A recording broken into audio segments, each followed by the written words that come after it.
Welcome, everybody, to the press conference for the first big fight card of 2018, the first big fight card at the Barclays Center in 2018, and Showtime's first big card of the year. This is a great night for boxing, actually. We were just discussing this. It seems that that January date, that first date of the year, drums up a lot of excitement, and it's a great turnout today, and this. We're going to have a great turnout at the Barclays Center on Saturday night. Ticket sales are going really, really well. Fans, if you want your tickets, call now. Call Ticketmaster or go on Ticketmaster.com, BarclaysCenter.com. Go to Barclays Center box office. Get your tickets now. We're going to have a great, great crowd on Saturday night. And it's going to be an exciting night from top to bottom. And it should be, because you have one of the best young fighters in the world fighting a guy who's one of the best fighters in the world. The best fighting the best, that's what it's all about. And that's the main event you have on Saturday night. When you have Errol Spence, you don't have to say a lot about Errol. His rep is speaking for itself. And Lamont Peterson's a guy with a tremendous resume, a champion in his own right. You know, anybody who thinks that Errol Spence can look past Lamont Peterson doesn't know Lamont Peterson and hasn't paid attention to this man's whole career. There's no doubt that Errol is one of the best young fighters in the game. There's also no doubt that he's going to be tested to the max this Saturday night, because he's in there with another champion. And that's the way it's supposed to be. So this Saturday night, Showtime Championship Boxing, presented by Premier Boxing Champions at the Barclays Center. The telecast begins 9 p.m. Eastern Time, 6 p.m. Pacific Time. The doors in the first bout are at 5:30. There'll be a live stream of two of the undercard bouts featuring Marcus Brown and Adam Kanofsky. In the audience right now, Yago Kalazzi, stand up, Yago. Yago will be fighting Adam Kanofsky on the undercard. Francie and Tutu. Francie will be fighting Marcus Brown on that undercard. I think part of the reason why we're doing so great Saturday night is that the tickets for this event were priced perfectly. They start at $50. They're affordable. There are great seats still available, and there are plenty of seats, you know, upstairs for those who want to join us. It's going to be a great night of boxing, and it's going to be a great night for Brooklyn boxing. I'd like to bring up the man who is responsible for Brooklyn boxing. He's a man that runs the Barclays Center. He's been really busy lately, out of pocket, working on a bunch of stuff, but he was able to join us today. I want to thank him for everything he's done for boxing in New York and for boxing particularly at the Barclays Center and Brooklyn boxing. Brett Yormark. Thank you, everyone. I'll keep this relatively short. Really excited about Saturday night. We've been very fortunate now. It's our second year to be the first big event of the year. You know, when you think about boxing in the sport, and I think that's a big part of why there's so much enthusiasm for this Saturday night. There's an appetite to kind of get back into the game, and thankfully we're hosting the first big fight of the year. Want to start off by welcoming back Errol and Lamont to the Barclays Center and to Brooklyn. You both have been there before, and thrilled to have you back. Robert, we're pleased that you finally decided to come to Brooklyn and take your game here. And as I said to you earlier, I first met you. Where was that you fought and I was there? This isn't Reading, Pennsylvania. You know, this is Brooklyn. This is the real deal, and we're excited to have you with us. Javier, the last time you fought at Barclays Center, you won your world title. So welcome back. Happy to have you with us. Unfortunately, Marcus and Adam could not be with us today, but Marcus Brown has fought at Barclays Center more times than any other fighter in our building. So obviously he's part of the family. And Adam, he's fought there a couple of times. And he's also fought at the Coliseum, another building that we own. So we're thrilled to welcome him back as well. I'd be remiss if, first and foremost, I didn't thank PBC, Lou DiBella, Stephen Espinoza, our great partners. We're on to creating something really special in Brooklyn when you think about our boxing program, and we wouldn't be here if it wasn't for them. So look forward to seeing everyone on Saturday night, and we're in store for a great card. Thank you. Before I bring Stephen up, I just want to acknowledge the other people at the dais. Two of the best trainers in the game at the dais. Both of these gentlemen in the main event are fortunate to have guys that are teachers, you know, real old school trainers. You know, you don't want to sit here all the time and reminisce and say things were better in the old days or whatever, but, you know, there are a lot of trainers out there, and there are a lot of good trainers out there today, but, man, when it comes to training, things may have been a little bit better in the old days. But these two gentlemen are throwbacks. These are guys that know the game inside and out, that are capable of teaching their fighters as good as their fighters are. Barry Hunter, one of the best in the game, with Lamont Peterson. Mr. Charles over here, Mr. James over here, I'm spacing out. The trainer of the year for 2017, and I've got a mental block. Derek James, I've done this more than once. But you know what, I corrected myself this time, Derek, without looking at a piece of paper. But Derek has had an unbelievable year. He was named trainer of the year by ESPN, by Yahoo, by the Sweet Science. It's like, it's crazy. And it was a year that's well-deserved because this man started out as a boxer and has had even more success as a trainer and really is one of the best young trainers in the world. Congratulations on all the success, Derek. It's well-deserved. Robert Easter, the man's a beast. He's one of the longest guys at his weight class I've ever seen. He's got reach, he's got power, he's got boxing abilities, he's got all the skills. He's a handful for anybody. And he's facing a guy in Javier Fortuna who's a confident guy that's been a world champion before. And Javier's been talking a big game. Javier's been talking about knockouts. In fact, Robert, Javier's talking about knocking you out on Saturday night. And you know, like Javier, like you want to see that. You want to see a guy come into a fight like this with that kind of confidence. So we got a great night, and 2018 for Showtime Championship Boxing is starting out the way 2017 started out, when the best fought the best, when Badou Jack fought James DeGale at the Barclays Center, and we had a great crowd and a great night. And this is going to be another great crowd, another great night, great fights, brought to you by Showtime, brought to you by Stephen Espinoza, who right now is been presenting for month after month after month, and it's multiple years at this point, the best in boxing. And it's my pleasure to bring up Stephen.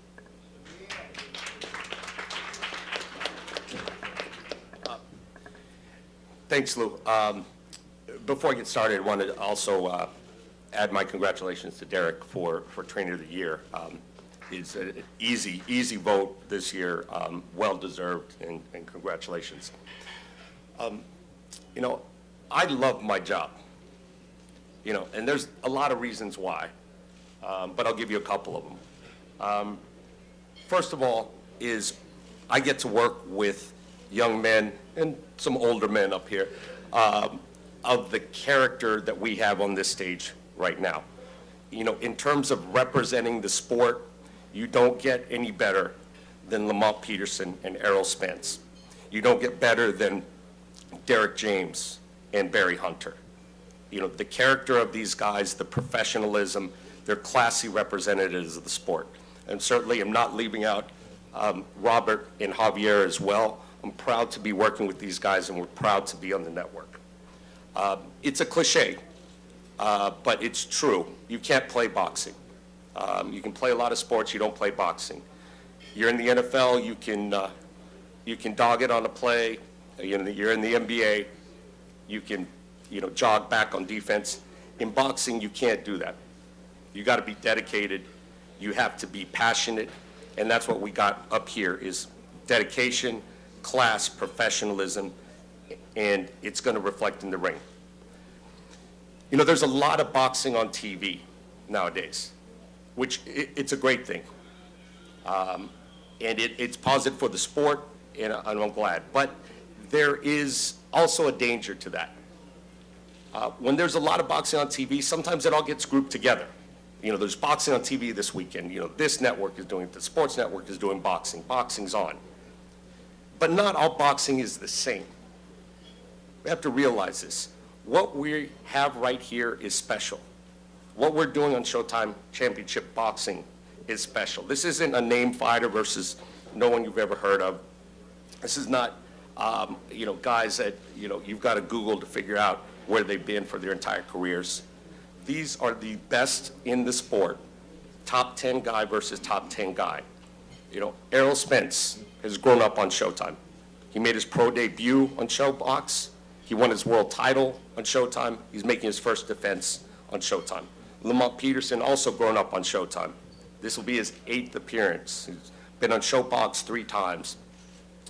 This will be his 5th appearance on Championship Boxing. One of the strongest resumes in the sport, and gave up his title for this opportunity. Think about that again.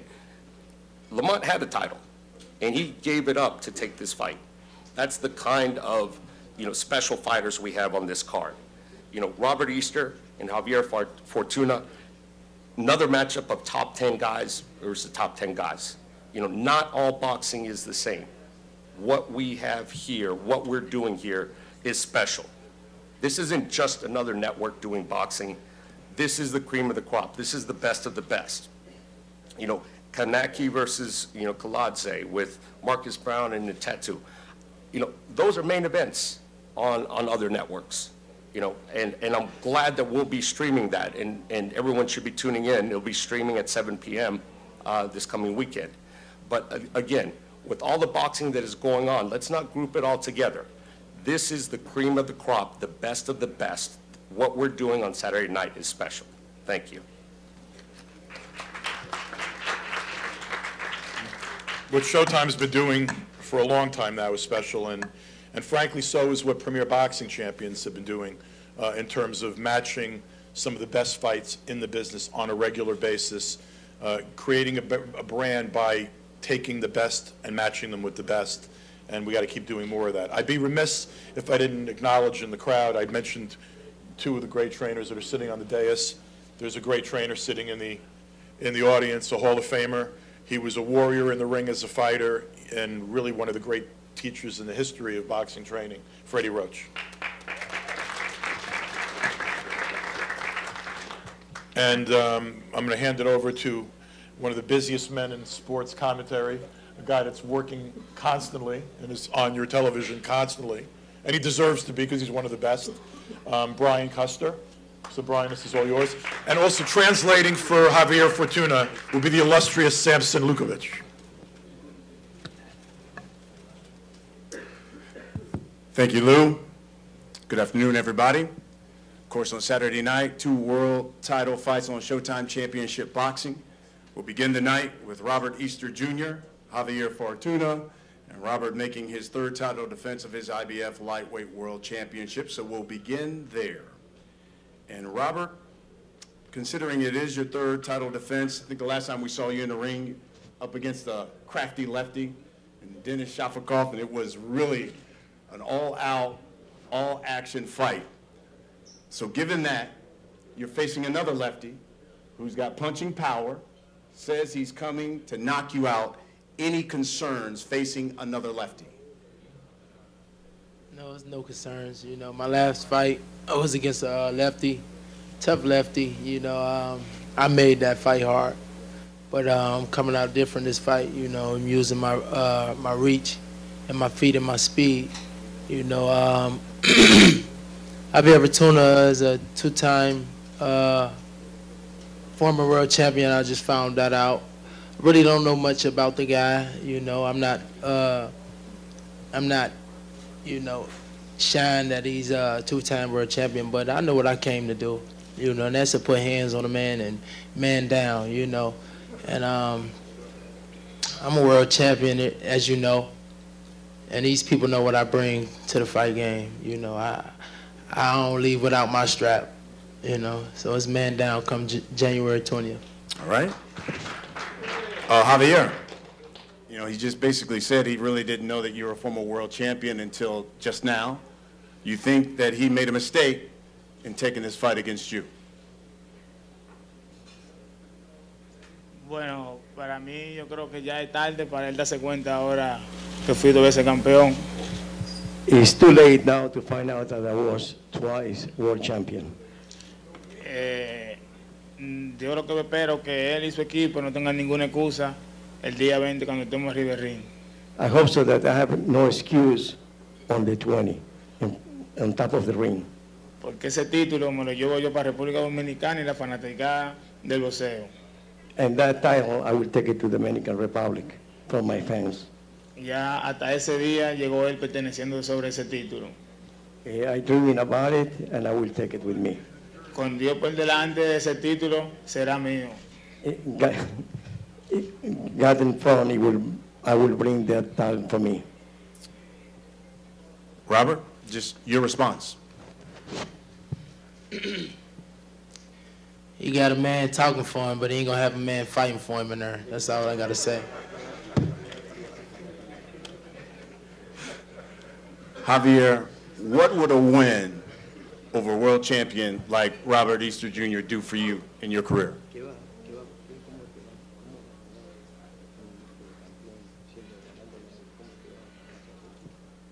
Eso sería, ganándole a Robert Easter, sería un galardón para mi carrera y para mi equipo y mi país. A win to, which I win to him, it will be great for my country and for my friends, for my family. And Robert, we'll wrap it up with this. Certainly, we're looking forward to Saturday night. But what about the future for you? Will we see you fighting a lot more in the year? You've talked about unifying titles. What does 2018 look like for Robert Easter Jr.? Of course, I want to unify these titles. You know, boxing is all about showing that you're the best and fighting the best, and that's what I want to do. You know, fight these other champions in my weight class. And most importantly, just stay healthy and remain on top. And, you know, finish the year off undefeated like the years before. Again, that will be the first fight you'll see Saturday night. And then we come to the main event. A welterweight scrap. Errol the Truth Spence taking on Lamont Peterson. IBF Welterweight World Championship at stake. And, you know, Errol, I think we talked a little bit about this fight not too long ago. But before you were world champion, you know, people knew you were the truth, but some people even questioned whether or not he had the goods. Now that you're world champion, is there anything left for you to prove? What does this fight mean to you? This fight means everything to me. It's still a lot to prove. I still have a chip on my shoulder. Like I said, I want to clean out the division.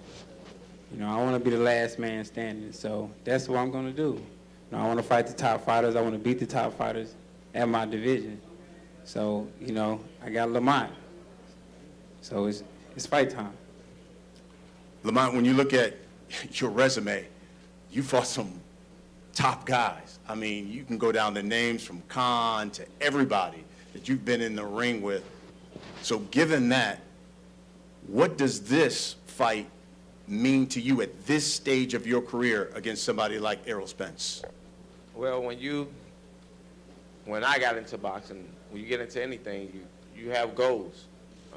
First, you know, you want to be, you know, starting in the amateurs, a national champion. You know, you want to fight on an Olympic team. You want to become a world champion as a professional. But the ultimate goal is to be in the Hall of Fame. Honestly speaking, me looking at that, and that's my goal. But at this point in my career, I wouldn't put me into the Hall of Fame.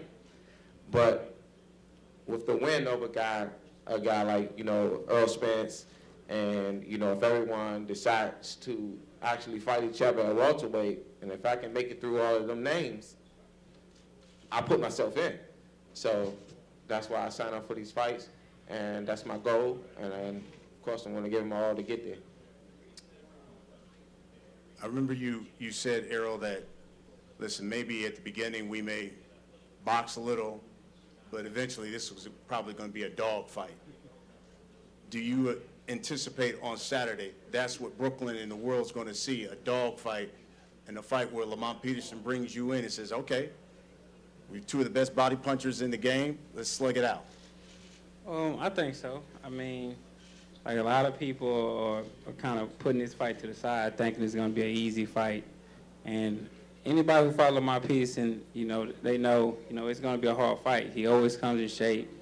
He's always in dog shape, has a lot of experience, and has a lot of skills, boxing and banging. So I know I'm in for a tough fight. I know it could be a dog fight, and that's why, I wanted to fight Lamont. Lamont was the only guy left. Nobody else wanted to fight. So my manager came to me and said, what about Lamont? I said, yeah, of course, because nobody wants to fight Lamont. So I took the fight. Now, it's going to be a tough fight, man. It's going to be a tough, rugged fight.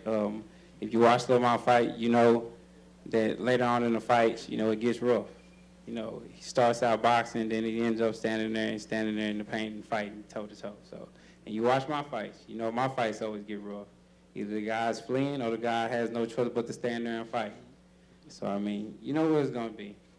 It's going to be a rough fight. It might not be a lot of talking and a lot of, propaganda and we pushing each other and spitting each other's face and things like that. But you know what you get out of Errol, Spence, and Lamont Peterson fight. You get a dog fight, you get a great fight, you get a fan-friendly fight. I think going into this one, I think you fought one time last year. You fought basically one time last year. Will we see Lamont Peterson more active this year in 2018? Hope so. If you left it to me, I'll fight every month. I love boxing that much. But I know, it's a business side of boxing, and I'm okay with that. But I know, with a victory this weekend, it helps me fight more often. You kind of get caught in those situations where a lot of times you're at the top level and you might lose a fight or two, and then those top guys don't want to take that chance. They know your worth, but they can always use that against you. So I think I can regain my footing with a victory this weekend. And when you look at your resume and the number of people you fought, there's no question. People don't question your credentials. But then they'll say, but when it seems like when he's fought top guys, he's come up short. How do you respond to that? I can't respond to it. Honestly, I mean, it's in the history books. It's written. It's over and done with. However you feel about that, I respect it. There's nothing I can do about it. Errol, you've talked about wiping out the welterweight division. Does that mean fighting actively, like 3 times a year? What does that mean to you when you talk about wiping out the division and being more active? That means staying active. I haven't been active as recently, due to waiting. I had to wait for my title defense and things like that. And then, I had a lot of guys, not answering the call. A lot of guys, Al's and called these guys saying they not, they reported to mention my name. They try to make an excuse, this and this and that. Okay, I have a belt now. I went over there and got the belt. So what's the excuse now? And I'm still calling it. I have a belt and I'm still calling these dudes out. Danny Garcia, Keith Thurman, all these guys. He wouldn't be sitting here if Keith Thurman or Danny Garcia or Sean Porter said they'll take the fight. I shouldn't be a world champion having to call these dudes out. And Lamont Peterson answered the call like a real fighter and like a real soldier should do. So what do you see in 2018 for you? In a perfect world, what do you see for Errol Spence in 2018? Well, in the perfect world, I'll be unifying with Keith Thurman or something like that. Or, I want to fight 3 times a year. I'm going to stay active. I'm not going to wait on, I'm not going to wait on anybody or, something you don't get back is time. You don't get time back. So I'm not going to wait around and be waiting on fighters to get ready and, they need to have tune-up fights or they want to fight me in 2020 and things like that. I'm not going to wait at all. Barry, you've been with Lamont a long time. Why don't you tell the people what you've seen in camp and maybe give them a sense of something that they don't know about Lamont going into this fight? I can't say it's nothing that that'll be different. And you know us, and everybody we prepare for, you could be 0-20 or 20-0. We prepare for you the same way, as if you're a world champion, undisputed, or what have you. this is a sport that you can never, ever sleep on anybody, because all it takes is one punch. And if you listen to what Errol just said, they didn't answer the phone for him. Keith Thurman, Danny Garcia, we were going down the line. Lamont was the same way. He was avoided, as if they were boogeymen or something.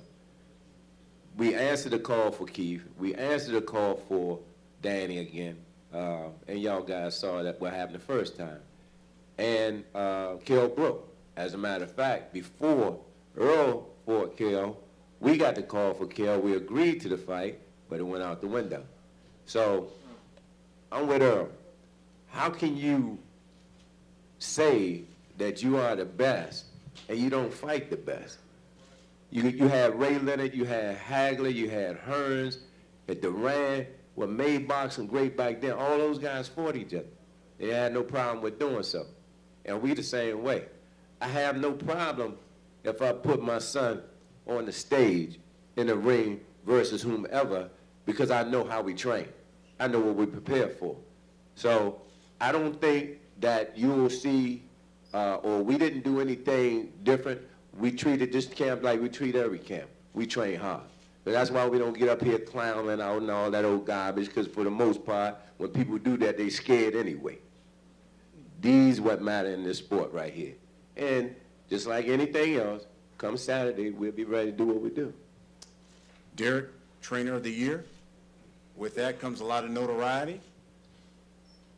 Does more pressure come with that now? People look at you differently when you're Trainer of the Year and you've got a world champion, a couple of world champions in your stable. Yeah, you know, it's a little different situation, but I don't buy into it. I don't listen to it. I just kind of keep pushing it on and try to continue to be the best that I am, and that to give my guys whatever they need to give them. And you know, I don't buy it. I mean, I've been recognized as that, and I appreciate that, and I love it, but it doesn't make me. You know, I just continue to keep building and keep developing myself and develop my guys, because there's more for me out there. I'm still young in the sport, and so I just keep moving. You know, I was reading something, and it almost gave the impression that he's a newbie to the scene, and he's splashed on the scene now with Errol and Charlo, but you've been in the fight game a long time. Now you're going up against, training-wise, one of the best. Is there any kind of competition between the trainers when you get to fights like this? No, that's not. I mean, I've been in boxing for 40 years. Started boxing when I was 5 years old. I'm 45 now. And there's no competition between me and Barry. Barry is this guy, who he is, and I'm who I am. My focus is to, like I said, to continue to grow, continue to help my guy, Errol and Jamel, Charlo, and Rob Brennan, and other guys be better. And so, and his job is to help his guys, and that's the focus. And when we're in the corner, you know, my deal is for Errol. His deal is for Lamont. And I don't think about beating him. I want my guy to be the best, to go out there and do his deal.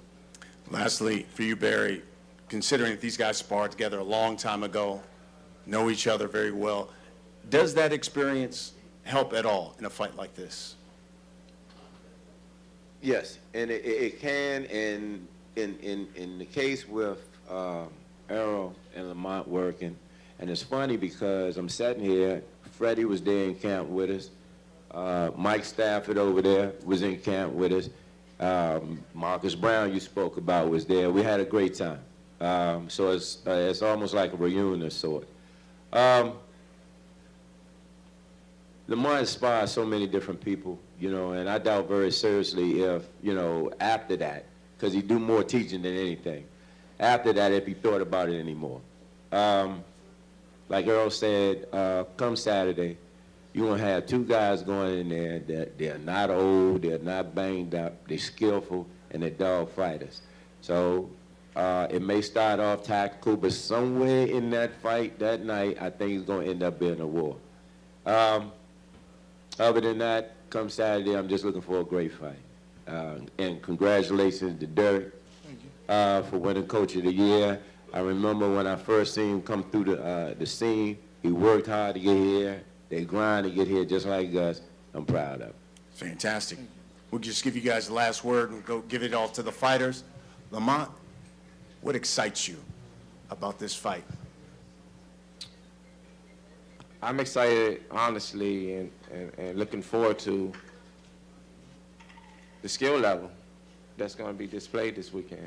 You know, people can look at it, you know, it's going to be a rough fight, that's for sure.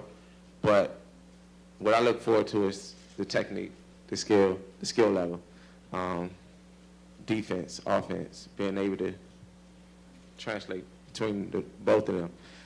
That's what I'll probably enjoy if I go back, when I go back and watch the fight. That's what I'll be looking at. That's what I'll enjoy. That's the part of boxing that I love. And Errol, what excites you from Saturday night? I'm just excited to fight. Man, I just like to fight. I'm excited to fight. I'm excited to be under those bright lights in front of those cameras, in front of all the fans, and you know. Does it excite you to be back in New York? I mean, obviously you were born here, but obviously I know you're a Dallas guy, went there as a baby, but you still got family here in New York, and. Definitely, I'm excited because you know, my family get to see me fight live. You know, they don't have the funds to come, you know, overseas to watch me fight or go anywhere else. So, you know, it's exciting for them to come see me fight and display my skills in front of them. All right, we're going to take some questions from members of the media. We've got Matt here. Just please acknowledge who you are and let them know who your question's for. Keith Eidick from BoxingScene.com. My question is for Lamont. Lamont, what impressed you about Errol's performance against Kell Brook? He displayed, just even taking the fight and going over there, you know, for his first title fight was impressive to me. Because a lot of times when a young fighter, especially one who is talked about as much as Errol is, they kind of take their time and be patient with the fighter, and he normally fights an older, more washed up fighter to get his championship. But he ended up fighting a guy that was in his prime, in his country, and to will himself to win that fight says a lot about him. I was impressed. Mr. Hauser. Yeah. Lamont and Errol, you've conducted yourselves as exemplary sportsmen, and your teams have also. We seem to have lost that civility in our national dialogue today. Lamont, you're from Washington. I wonder if you and then Errol could comment on how you feel about all that and what's happening in the country at large.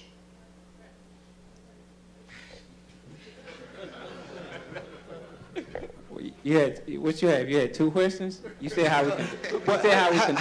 How do you feel about the the national dialogue today and the lack of respect that seems to be emanating from the White House towards people? I mean, it's Fight week. We ready to fight. You're ready to fight, but you treat each other with respect. And Errol, you commented the last time you were in New York about the national anthem protests, and I wondered if you could pick up on that. And both of you talk in general about what you see and how you feel about what's happening in this country today. I mean, and if Barry and Derek want to join in, that's fine. I mean, it's basically what I stated, you know, when we talked at the press conference. I mean, people have freedom of speech to say whatever they want to say. So, I mean, that's just about it. Lamont? Well, for me, I just feel like I respect everyone who get in the ring. And honestly, just if I saw you and didn't know you, I'm going to respect you. And that's just who I am. I feel like a lot of other people should be that way, but they're not. And I just have to respect that too. Good. Barry?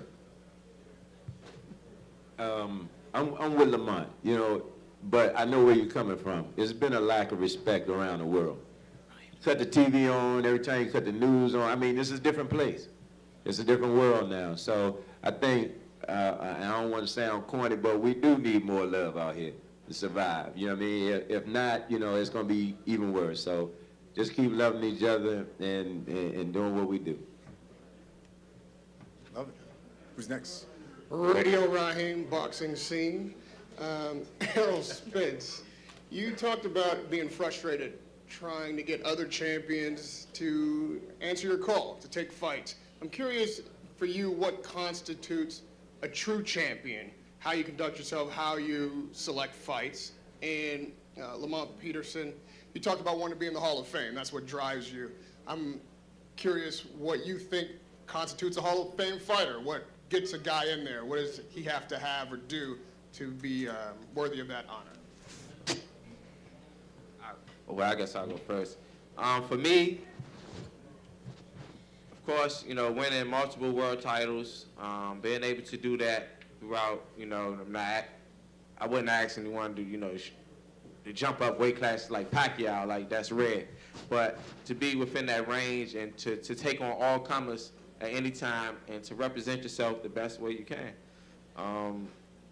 When you get to those big stages and those big fights, I think you have to win more than lose.